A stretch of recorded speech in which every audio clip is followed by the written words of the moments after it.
उत्तर प्रदेश के धरती पे जब आइल बा तो बनारस के धरती पे देखत बा नजारा। अब काका कहत बा भूत गावल बा ये अंता जी का कहत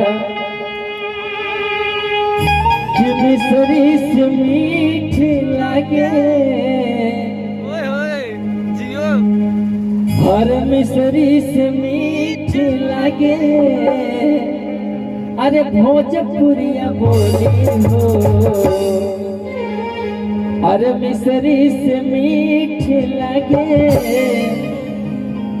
कि भोजपुरिया बोली हो एक बेर बना